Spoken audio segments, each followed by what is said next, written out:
믿음과 결단. 믿음과 결단이란 제목으로 하나님의 말씀 증거하겠습니다. 자, 어떤 일에 대해서 고민 중에 있는 사람과 마음에 결단을 내린 사람에게는 차이가 있기 마련입니다. 고민하는 사람은 어떤 특징이 있는가 하면 행동하기 전 뭔가 이제 긴박하게 실천을 해야 될 그 시점에 다른 사람의 의견을 묻는 겁니다. 너는 어디 갈 거니? 너는 뭘 먹을 거니? 그런데 이 마음의 결정을 이룬 사람은 그 실천이 이루어질 그 타임에 행하게 됩니다.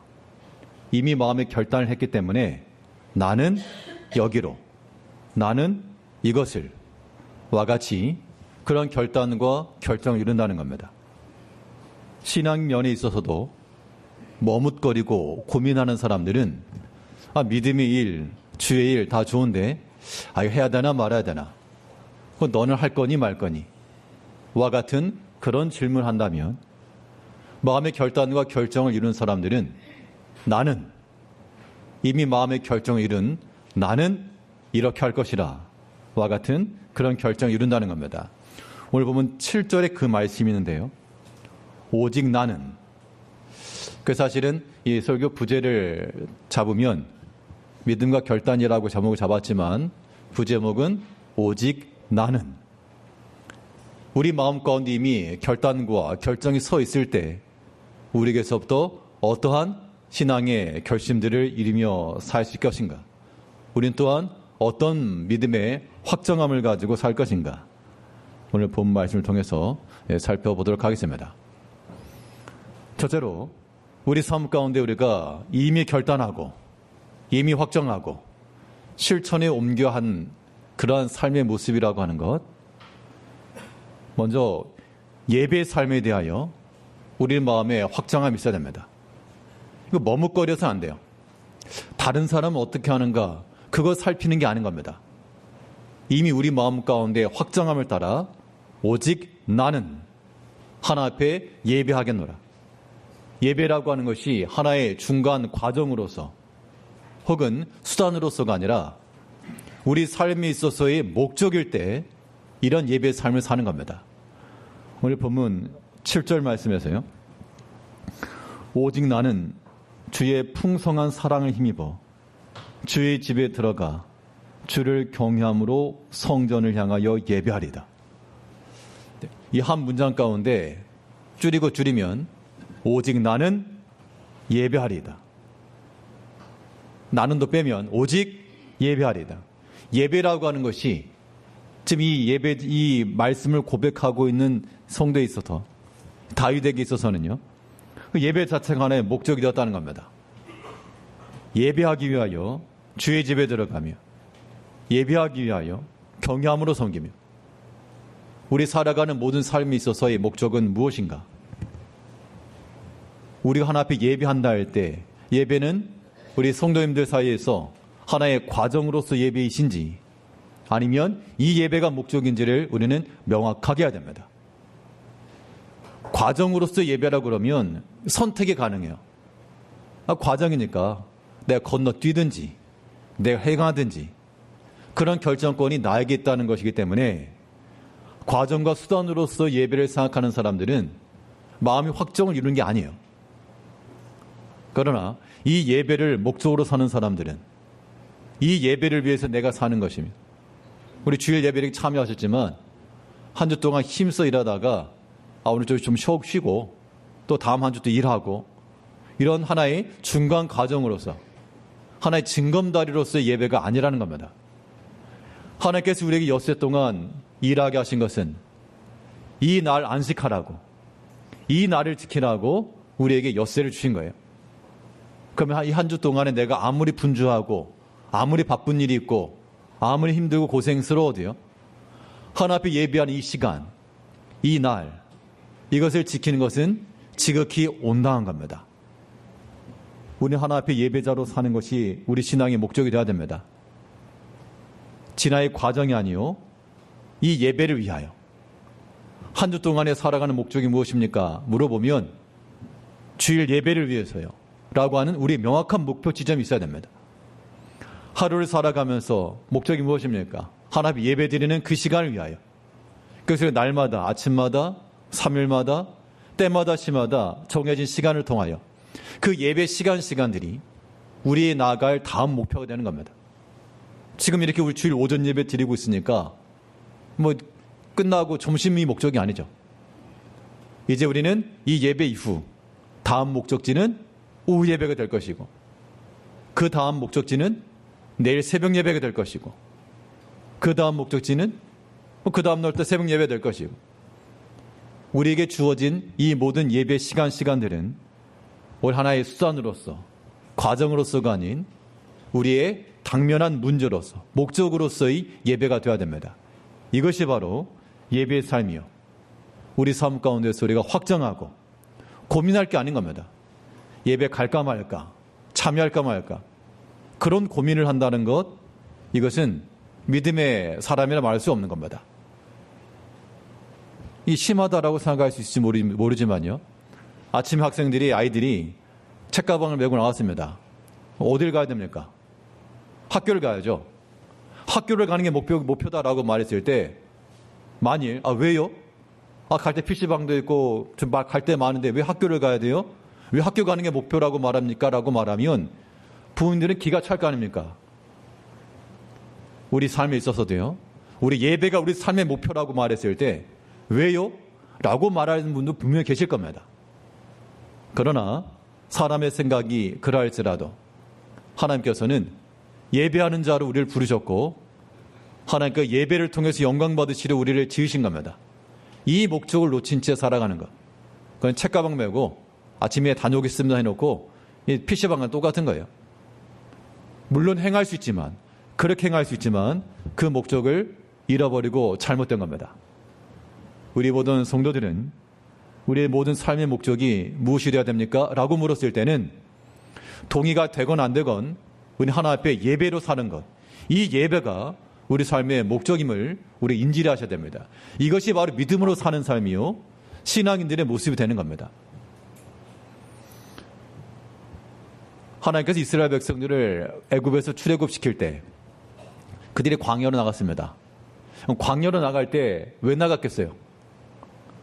그 백성들이 광야로 나갈 때 그 바로 왕이 했던 말이 있습니다. 우리가 어떤 목적을 가지고 왜 우리가 광야로 나가는지, 우린 더 이상 애굽 이 자리에 있지 않고 광야로 나갈 것인데 왜 우리가 광야로 나가야 되는지에 대한 목적을 분명히 밝혀줬어요.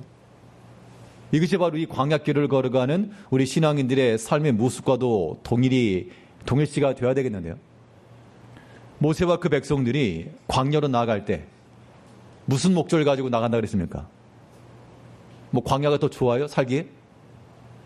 먹을 것이 더 많습니까? 즐길 것이 더 많은가요? 아니면 이제 노동하지 않으니까 자유롭습니까? 그런 목적이 아니었어요. 그들이 우리로 하여금 광야로 나가게 하라 라고 했던 목적은 딱 한 가지였습니다. 그것은 바로 하나 앞에 제사하기 위하여. 이것이 그들의 광야 백성의 신앙적 정체성이었습니다. 출애굽기 5장 3절 말씀에서요, 출애굽기 5장 3절에 히브리인의 하나님이 우리에게 나타나셨은즉 우리가 광야로 사흘 길쯤 가서 우리 하나님 여호와께 제사를 드리려 하오니 가도록 허락하소서. 그들의 광야로 나가는 목적을 분명히 말했습니다. 우리는 그 광야로 나가서 여호와께 제사를 드릴 것이라. 즉 민족적으로 모든 백성들이 어린 식소들과 모든 걸 거느리고 다 광야로 나간 목적은, 그래도 물어볼 거 아닙니까? 우리 어디 갑니까? 왜 갑니까? 했을 때 우린 여호와께 제사를 드려 나간다. 이것이 그 백성들의 목표였고 정체성이었습니다. 우리 자리에 계신 우리 모든 성도님들도 물론 믿지 않는 사람도 분명히 있죠. 그러니까 우리는 우리들의 삶의 목표와 목적에 대해서 우리는 하나 앞에 예배자로 산다. 우리는 하나님을 섬기는 자로 살아간다. 예배하는 것이 우리의 목적이라. 이 예배와 바꿀 수 있는 것은 아무것도 없으며 예배보다 큰 일이 없고 예배보다 바쁜 일이 없다. 이게 어디 있는 말이죠? 그렇죠. 이게 모르실 수 있습니다만, 여기 주보에 보면 이게 밑에 이렇게, 제가 만들어낸 말은 아니고, 저도 어렸을 때부터 신앙생활 했던 교회에서 이 문구가 그대로 있었어요. 예배보다 큰일 없고, 예배보다 바쁜 일 없다. 자, 우리가 하나 앞에 예배자로 섬기는 삶 속에서 이런 인식을 갖고 있지 않으면 예배가 그냥 우리 선택이 되는 거예요. 내가 해도 되고 안 해도 되는. 그러나 우리는 그렇게 사는 사람들이 아니란 겁니다. 아직까지 내 믿음이 그만큼 믿지 못해서 그의 동의가 안 될 수 있으나 그건 내 생각이 그렇다는 것이고요. 분명 아이들이 가방 메고 학교 나갑니다 했을 때는 학교 가는 게 목적이에요. 그러라고 가방 사주고 그러라고 밥 먹여놓고 그러라고 용돈 주고 보내는 겁니다. 근데 만일 왜 학교를 가야 됩니까? 라고 말하면 이상한 말이잖아요. 하나님께서 우리 땅에 살아가게 하시고 우리를 부르시고 우리 믿음 가운데 거하게 하신 목적은 우리로 하여금 너희는 항상 하나님을 찾는 자, 하나님을 섬기는 자, 하나님 예배하는 자로 살아라. 이 목적을 우리에게 주셨다라고 하는 것을 잊으셔는 안 됩니다. 예배보다 큰 일이 무엇입니까? 가정에 중대사가 있다. 물론 그런 것도 큰 일이죠. 그런다 하나 앞에 드려진 예배보다 더 큰 일 여기면 큰일 나는 겁니다. 예배보다 바쁜 일 없다. 뭐가 그렇게 바쁘신가요? 하나 앞에 나오는 정말 귀하고 중요한 시간이라고 하는 것을 아셔야 됩니다. 약속이라고 하는 건데 약속이 두 가지가 있습니다. 큰 약속이 있고 작은 약속이 있다 했을 때 어떤 약속을 지켜야 돼요? 약속 둘 다 지켜야 되는데 가정 내에서 오늘 저녁 외식하자 아이들과 오늘 저녁은 외식하자라는 약속이 있고 또 하나는 여러분들이 어떤 직장에서나 공적으로 해야 될 일이 있다 그러면 똑같은 시간이에요. 물론 사람에 따라서는 먼저 하는 건 선약이라고 하는 것도 중요하겠지만 때로는 아이들의 미안한 마음이 있어도 이거 다음에 미룰 수 있는 거니까 더 중요한 거, 더 기묘한 것부터 행하는 것이 마땅하죠. 우리의 신앙의 삶에 있어서 이 예배라고 하는 것은 하나님과 약속인 겁니다. 하나님 누구세요? 하나님 우리의 구원자시요 우리의 주권자시며 보호자십니다. 하나님과 약속을 어겨놓고 마음 편하게 살아갈 수가 없어요. 그러한 것은 하나님에 대한 온전한 믿음의 고백이 없는 겁니다. 우리 인간적 삶을 살아가다 보면 때로는 그러한 상황이 놓일 수 있으나 그러나 항상 잊지 않으셔야 됩니다. 하나님께서 우리를 부르신 것은 이 예배 시간들을 기억하라고. 여러분 어느 곳에 있든지 이 예배 시간들은 기억하셔야 돼요. 그 시간을 기억하시고 나팔이 불릴 때 모든 백성들이 성막 앞에 모여 여호와의 음성을 들었던 것처럼 예배 시간이 시작되고 찬송이 울려 퍼지고 기도가 시작되고 하나님 말씀이 선포되는 그 시간들은 여러분들이 어느 곳에 있든지 그 시간을 기억하셔야 되고 얼마든지 우리가 할 수 있어요.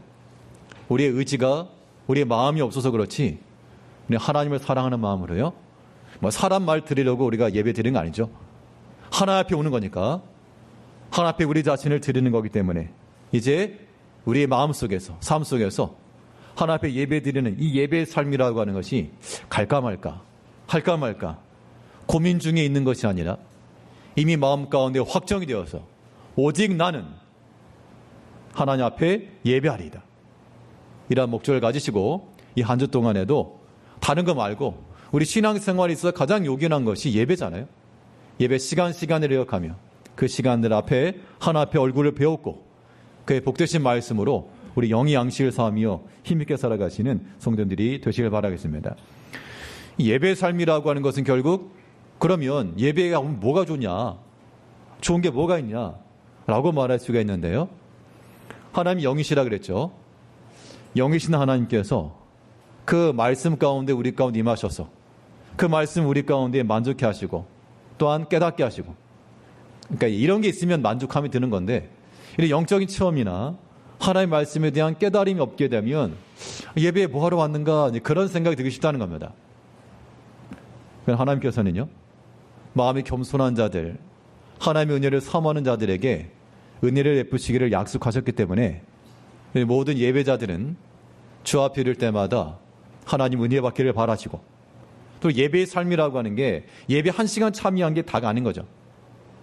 예배 시간을 준수하고 이 시간에 하나님의 말씀을 듣는 것 기본이고요. 이제는 우리가 그 이후에 그 다음 예배 시까지 하나님을 경외하며 주의 말씀을 기억하며 살아가는 것. 이것이 또한 예배자의 삶의 모습이 되는 겁니다. 예배 시간을 기억할 뿐만 아니라 또한 우리에게 주어진 이 말씀을 적용하고 실천할 수 있는 그 시간 동안 주를 경외하며 살아가는 것. 이 또한 예배자로서의 삶임을 알아야 돼요. 오늘 본문 5장 7절 다시 보시면 오직 나는 주의 풍성한 사랑을 힘입어 주의 집에 들어가 주를 경외함으로 성전을 향하여 예배하리다. 어떻게 예배할 것인가 라고 하는 방법을 말하려 치면 예배 드리는 이는 우리 자신이고 그 방법으로는 주를 사랑하고 주를 경외하며 그렇게 예배를 드린다 그랬어요.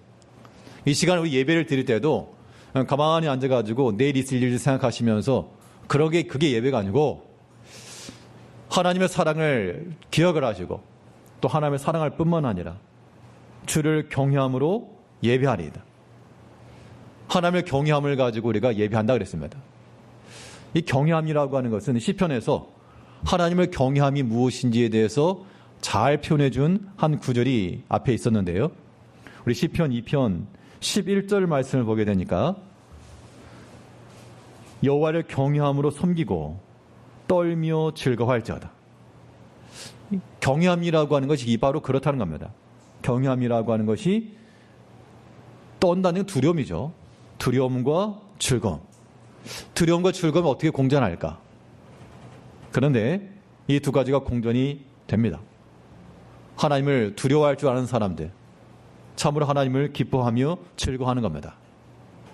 그 두 개 중에 어느 것이 더 커야 될까? 하나님을 두려워하는 마음, 또 하나님을 즐거워하는 마음. 두 가지가 다 같이 의미가 있는데 그래도 우리 신앙인들에게 있어서 유익하려면 하나님을 두려워함이 더 커야 됩니다. 하나님을 두려워한다는 얘기는 그 하나 앞에 진노가 될 수 있으니 하나님의 심판 가운데 놓일 수 있으니 주의하며 두려워하는 것이죠. 즐거워한다라고 하는 것은 은혜와 사랑을 받는 거니까 하나님 앞에 하나님을 즐거워하는 것 이것이 설령 없을지라도 심판을 받거나 책망받거나 거기까지는 안 나갈 수 있죠. 물론 적극적으로 해야 되지만 그런데 하나님을 두려워함이 없으면 이거는 이제 직방입니다. 우리 삶 속에서 하나님을 향한 두려워하는 마음을 가지고 이 두려워하는 마음을 가질 때라야 우리가 홀로 있을 때라도 다른 사람이 보지 않을 때라도 우리의 양심으로서 하나님을 섬길 수 있는 겁니다. 왜냐하면 하나님 두려워하는 마음을 가지고 행하는 거죠. 아무도 나를 보는 사람이 없으나 하나님이 보시니 그 하나님을 두려워하는 마음을 가지고 우리의 수족을 제어하며 우리의 생각과 언행을 주의하며 이것이 곧 하나님을 경외함인데 이런 경외함의 마음을 가져야 하나님께서 받으심직할 만한 예배가 되는 겁니다. 그렇지 않으면 예배 시간에 우리가 예배를 참여해야 돼요. 이 한 주 동안에 멋대로 살아버리면 너덜너덜해진 심정을 가지고 하나님 앞에 나와서 은혜의 기쁨이 있을 수가 없습니다. 물론 하나님께서는 그러한 상한 자들도 치유하시고 다 받아주실 은혜의 하나님이시지만 우리가 힘있고 기쁨과 즐거움 가운데 나아가기 위해서는요. 하나님을 참으로 경외하며 그를 두려워할 줄 알며 즐거워하는 마음을 가지고 나가야 됩니다. 이 땅에 살아가면서 우리가 무엇에 있어서 확신과 결단을 가지고 나가야 되는가? 이 예배의 삶에 있어서는 이거는 타협의 대상도 아니고요. 고민할 것도 아니고 망설일 이유도 없습니다.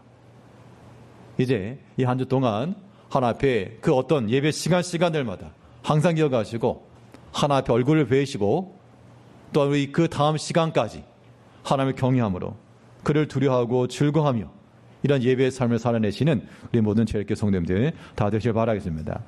둘째로 우리 삶에서 결정져야 할 신앙적 결단, 우리가 어떤 삶을 살아가기로 마음에 확정해야 되겠는가?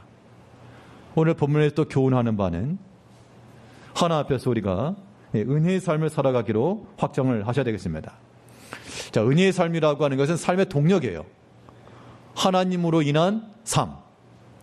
이 은혜라고 하는 말은 하나님의 선물인데 하나님께서 주신 것으로 인하여 살아갑니다. 그럼 하나님께서 누구에게 이런 선물을 주냐 그 얘기예요.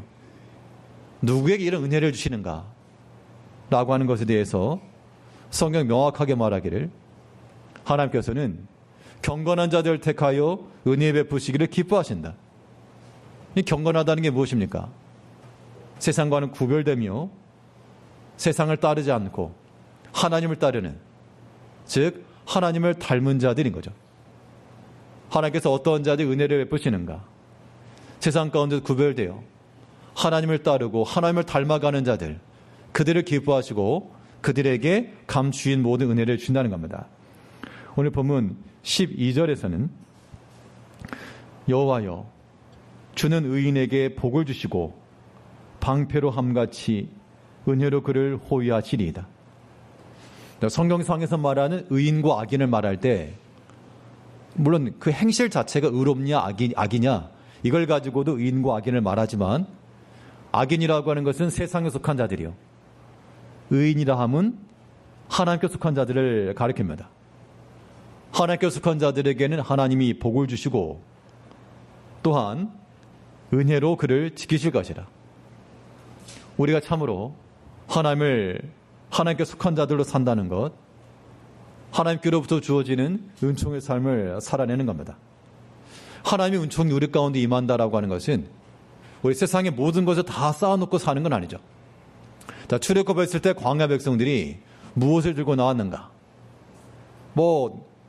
들고 나온 거 있긴 있지만 그 광야 40년을 먹을 것, 40년을 입을 것을 한꺼번에 들고 나오지 않았습니다.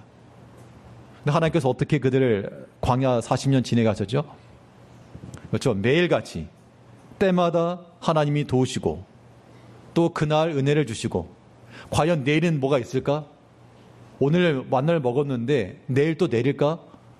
여전히 염려가 되고 불안한 그들의 인생의 삶이었지만 그러나 하나님께서 그 다음날 여전히 그들을 은혜를 더하시고 도와주시고, 즉 하나님의 은혜로 산다라고 하는 것은 세상의 모든 것을 우리가 다 갖춰놓고 아무런 염려 없이 사는 것을 말하지 않고요. 때마다 시마다 도우시는 하나님의 도우심을 가지고 사는 겁니다. 그래서 성경에서 말하기를 하나님께 우리에게 은혜 베푸시기를 구하는 이 삶은 하나님께서 우리를 도와주시기를 구하는 삶과 똑같은 겁니다. 하나님 우리에게 은혜를 베푸신다는 것은 하나님 나를 도우신다는 말과 같은 거예요. 이제 우리가 이 땅 가운데서 어떠한 결심과 결단을 가지고 나갈 것인가? 하나님 앞에 은총을 구하는 날이 되어야 됩니다. 하나님 나를 도우소서. 그러니까 이러한 믿음의 기도와 강청이 날마다 있어야 되는 거죠. 이것이 바로 우리 신앙인들의 삶의 모습이 되어야 한다는 겁니다. 우리 시편 30편 10절 말씀에서는 여호와의 들으시고 내게 은혜를 베푸소서 여호와의 나를 돕는 자가 되소서 하였나이다. 내게 은혜를 베푸소서 라고 하는 말과 나를 도우소서 라고 하는 말이 같은 말인 거죠. 그래서 우리가 이 은혜의 삶을 살아낸다라고 하는 것은 하나님의 도우심을 날마다 구함이 있습니다. 왜 도움을 구하죠? 왜 도움을 구하겠습니까? 내 힘으로 안 되니까. 내 능력으로 안 되기 때문에 도움을 구하는 겁니다. 우리 인생의 삶이라고 하는 것이 내 힘과 실력으로 잘 되면 사람 참 교만하기 쉽습니다. 내 실력으로 된 줄 알고요. 우리 아무리 하나님을 간절히 찾고 의지하다가도 일이 잘 풀리고 그러면 점점 이제 하나님을 향해 희미해지게 돼요. 그러다가 이제 하나님께서 선을 좀 넘네 그러면 다시 한번 고삐 잡으시고, 우리가 어떤 면에 있어서는 하나님의 도우심을 구하는 그 상황이 내가 도움이 필요하다는 얘기는 궁핍하다는 거니까 그런 상황 자체가 우리 가운데 즐거울 리가 없을 수 있으나, 그러나 하나님은 그런 때 너희는 나를 의지하는 자가 되라. 하나님 의지하지 않고 너희가 살겠느냐? 세상에 잘 되는 것을 가지고 날아가려 하지 말고 여전히 하나님 앞에 머물러 있으라. 하나님 은총인 줄 알아야 됩니다. 하나님께 도움을 구하는 자, 그게 바로 하나님 은총의 삶을 사는 거예요. 그러므로 우리가 주 앞에 이 믿음으로 살아낸다는 것, 항상 예배하는 자요, 또한 기도하는 자요. 이 기도하라고 하는 게 하나님께 도움 구하는 거죠. 하나님 나를 도우소서, 내게 은혜를 베푸소서. 그러면 은혜에 풍성하신 하나님이 우리를 또한 즐겁게 하시고 만족해 하실 것을 약속해 주고 있습니다. 오늘 본문 5장 11절 말씀에서는 그러나 주께 피하는 자는 모든 사람은 다 기뻐하며 주의 보호로 말미암아 영원히 기뻐 외치고 주의 이름을 사랑하는 자들은 주를 즐거워하리이다. 우리가 하나 앞에 은혜로 살아간다는 것, 주를 닮은 자로서 뿐만 아닌 또한 매사 주를 기뻐하며 살아가는 겁니다. 하나님의 은총을 받는 거니까 기뻐하는 거죠. 어린 아이들이 부모로부터 선물을 받으면 당연히 해야 될 말이 하나 있죠. 뭐 선물을 받든지 뭐를 받든 아무튼 주시는 것에 대해서 감사합니다라는 말 해야죠. 그거 없으면 이제 더 이상 줄 게 없어요. 왜냐하면 감사치도 않는데 뭘 주겠습니까? 그런데 힘써 감사할 줄 아는 아이들은 없는 것도 주는 거예요. 우리 하나 앞에 은혜의 삶을 살아낸다는 것, 우리가 주를 기뻐하고요. 하나님 주신 것으로 인하여 감사할 줄도 알고, 하나님 주시는 것이 좋은 걸 주셔야만 감사하는 게 아닌 거죠. 여기에 이제 우리의 신앙의 차이가 있는 겁니다. 내게 흡족함이 있고 내게 만족함이 있고 좋아 보이는 그런 것만 줘서가 감사가 아니고 하나님께서 우리에게 더하시는 모든 것들은 하나님 주신 것을 알아야 돼요. 우리가 아까 찬송에 했던 것처럼 그래서도 감사하고 그리 아니하실지라도 그런 감사의 표현, 그런 신앙 고백은 우리 가운데 굉장히 유용한 겁니다. 그런 마음 자체가 나온다는 것. 근데 실제로는 그리 아니하실지라도 이런 게 참 중요하긴 한데 그 신앙 고백이 나오기까지는 해산의 고통과도 같아요. 참 쉽지 않습니다. 그러나 우리가 우리 마음속으로 심적으로 그거 좀 더딜지라도 머리는 알고 계시죠? 머리는 다 알고 있을 거 아닙니까? 그리 아니할지라도 감사해야 된다. 그러면 누구라도 먼저 가는 쪽이 잡아줘야 됩니다. 마음은 먼저 가는데 머리가 안 따라오면 뜨거운 마음으로 머리를 좀 잡아당겨줘야 되고, 머리는 알겠는데 내 마음이 안 따라오면 우리 좀 지성을 사용해서 끌고 가야 됩니다. 따라오라. 그래서 우리 하나 앞에 하나님께서 우리에게 더하신 이 모든 것들이 항상 기쁘고 즐거움이 됩니다.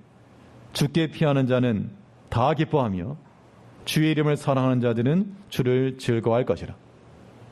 하나님께서 우리에게 베푸시는 그 은총의 삶, 그 은혜의 삶이라고 하는 것, 이것 또한 우리에게서 우리가 이미 확고하고 확정한 그런 삶의 모습이 되어야 됩니다.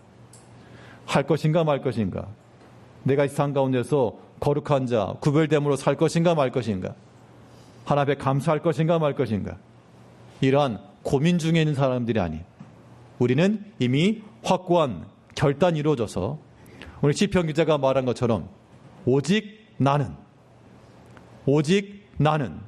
예배자가 될 것이며 오직 나는 하나님의 은혜를 구할 것이며 나를 도우시는 하나님을 기뻐할 것이며 내가 그에게 피하여 들어갈 것이라.